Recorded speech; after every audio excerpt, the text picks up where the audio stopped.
আসসালামু আলাইকুম। আপনাদের আজকে আরেকটি গুরুত্বপূর্ণ বিষয় নিয়ে কথা বলব। সেটা হচ্ছে চলে আসছে কোরবানির ঈদ। আ তো কোরবানির ঈদের আগে আমাদের সবারই যে কাঙ্ক্ষিত লক্ষ্য সেটা হচ্ছে যে একটা সঠিক পশু দ্বারা কোরবানি করা আল্লাহ তাআলার সন্তুষ্টির জন্য। তো কোরবানির গরুটা আপনি গরু বা যেকোনো পশু আপনি কীভাবে বাছাই করবেন এই বিষয়টি কথা। আমরা যখন বাজারে যাই কোরবানির গরু কেনার জন্য, তো গরু কেনার ক্ষেত্রে যে বিষয়গুলো আপনাকে সতর্ক থাকতে হবে সেটা হচ্ছে আমরা প্রথমেই বাজারে গিয়ে যে তাজা গরু এবং বড় গরু দিকে আমাদের দৃষ্টি যায়। যে গরুটা তো খুব তাজা, এটার মাংস খেতে মনে হয় খুব ভালো লাগবে। আসলে এই ধারণাটা সম্পূর্ণ ভুল। তো আমাদের দেশে এক শ্রেণীর অসাধু ব্যবসায়ী আছে যারা মানে কুরবানির গরুটা বিক্রির ১ মাস পূর্বে এক ধরনের খাবার খাওয়ায়। সে বর্তমানে এই খাবারের বস্তাটার নাম হচ্ছে চ্যাম্পিয়ন। এটা আসলে মূলত ব্রয়লার মুরগির খাবার। তো এই গরুটা আ এই ব্রয়লার মুরগির খাবারটা চ্যাম্পিয়ন বস্তাটা গরু কিনার মানে গরু বিক্রির ১ মাস পূর্বে থেকে ওরা এটা খাওয়ানো শুরু করে। তো এটা খাওয়ালে গরুটা অল্প দিনেই মোটা হয়ে যায়, তাজা হয়ে যায়। আসলে গরুর চামড়ার নিচে এক ধরনের পানি জমে। এই খাবারগুলো মূলত ভারী ধাতু দ্বারা তৈরি। যেমন ক্রোমিয়াম, নিকেল, ক্যাডমিয়াম এগুলো দ্বারা তৈরি। এগুলো দ্বারা যখন আ মানে ওই খাবারটা বানানো হয় এবং এই খাবারটা গরুকে খাওয়ানো হয়, তখন গরুটা সাময়িক ফলে যায়। গরুর চামড়ার নিচে পানি জমে, গরুর ফুসফুসে পানি জমে। হ্যাঁ? তো সেক্ষেত্রে গরুটাকে সাময়িক মোটা দেখা যায় এবং এই মাংসগুলো যদি খাওয়া হয়, তাহলে এই মাংসগুলো স্বাস্থ্যের জন্য খুবই ক্ষতিকারক।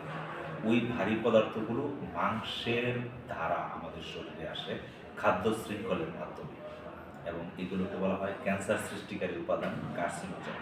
তো আমরা কোরবানির গরু আ মানে কেনার ক্ষেত্রে আরেকটা জিনিস লক্ষ্য রাখবো। আ এই সমস্ত খাবার যে সমস্ত গরুদেরকে খাওয়ানো হয়, সেই গরুগুলো প্রাণচঞ্চল থাকে না। গরুগুলোর হালকা শ্বাসকষ্ট হয়। যেমন গরু কিনতে গেলে আপনি গরুর লেজ ধরে যখন নাড়া দেবেন, গরুটা মানে প্রাণচঞ্চল মানে উচ্ছ্বাস এরকম কোনো ভাব থাকে না। গরুটা আস্তে, আস্তে ঝিমায় এবং মানে ধীরস্থির থাকে। গরুর মধ্যে যে একটা চঞ্চলতার ভাব এরকম দেখা যায় না। তো আরেকটা বিষয় আমি বলব, যারা গরু মানে লালন পালনের সাথে যুক্ত, আপনাদের প্রতি আমার বিনীত অনুরোধ থাকবে, এই কয়েকটা টাকার জন্য, এই কয়েকটা টাকা মানে আপনি লাভের জন্য এই একটা কুরবানির গরু যখন মানুষ কিনে, কেনার পরে এই গরুর গোস্তটা সে নিজে খায়, ফকির মিসকিন খায়, অনেক মানুষ এই গরুটার মাংস খায়। আপনি কেন এই মাংসটাকে ভেজাল করবেন? ভেজাল করে মানুষের ক্ষতি করবেন কয়েকটা টাকার জন্য? নিজে যদি সৎ এবং আদর্শ হই, তাহলেই এই পৃথিবীটা একদিন সুন্দর হবে। তো গরু লালন পালনের সাথে যারা যুক্ত, আমি আপনাদেরকে আ বিনীতভাবে আহ্বান করব, ওই চ্যাম্পিয়ন ব্রয়লার মুরগির বস্তাটা গরুকে খাওয়াবেন না। এই ব্রয়লার মুরগির বস্তাটা গরুকে খাওয়ানোর পর গরুটা যদি ১ মাসের মধ্যে গরুটাকে বিক্রি না করা হয়, পরে গরুটা মারা যায়। এভাবে অনেক মানুষের গরু মারা গেছে, রেকর্ড আছে। হ্যাঁ? তাহলে আপনি চিন্তা করেন কি ধরনের খাবারটা ওই গরুটাকে খাওয়ানো হয়, যেটার লিমিট সীমা দেওয়া থাকে ১ মাস, ১ মাসের ভিতরে না খাওয়ালে গরুটা মরে যাবে। তাহলে এই গরুটা আমরা কিনে এনে পরে কোরবানি করতেছি বা কোরবানির সিজন ছাড়াও এ ধরনের মাংস আমরা খাচ্ছি। তো আমাদের আ আপনাদের সবার প্রতি আমার পরামর্শ থাকবে, বাজারে গিয়ে আমরা মোটা, তাজা এবং দিকে আমাদের যেন দৃষ্টিপাত না যায়। দেশীয়, একবারে দেশীয় গরু যেগুলো মানে খুব বেশি তাজা না এবং ঘাস, খড় ইত্যাদি খেয়ে তারা জীবনযাপন করেছে এবং গরুর যে প্রাণচাঞ্চল্য স্বভাব, হুম, এই সমস্ত বিষয় নির্বাচন করে গরু কিনতে হবে। না তাজা গরু দেখেই ওইদিকে দৃষ্টিপাত করা যাবে না। মানে তাজা মানেই সেই তাজা না এটা এবং সেটার মাংস খেতে আরও খারাপ। তো তাহলেই এই অসাধু শ্রেণীর ব্যবসায়ী যারা আছে তারা কখনোই ওই চ্যাম্পিয়ন বা আ এ ধরনের বস্তা ক্রয় করে গরুকে তাজা করার আর কখনো মানসিকতা সৃষ্টি করবে না।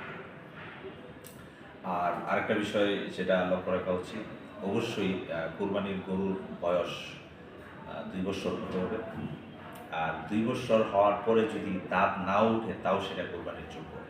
আবার অনেকেই বলে যে ২ দাঁত উঠে নাই, এটা দিয়ে কোরবানি চলবে না। যদি মানে এরকম নিশ্চিত হওয়া যায় যে তার গরুর বয়স 2 বছর, তাহলে সেই গরুটা দিয়ে কোরবানি করা যায়। তো আজকে এই সতর্কতামূলক মানে কথাগুলো বলার উদ্দেশ্য হচ্ছে এটাই, আমরা যারা গরু লালন পালনের সাথে যুক্ত তারা যেন এই ধরনের খাবার গরুকে না খাওয়ায়। আর যারা আমরা ক্রেতা গরু কিনতে বাজারে যাই তারা মানে অধিক মোটা তাজা গরুর দিকে আমরা নজর দেবো না এবং ওগুলো খাওয়া থেকে বিরত থাকবো। ধন্যবাদ সবাইকে, ভালো থাকবেন, অগ্রিম ঈদ মুবারক।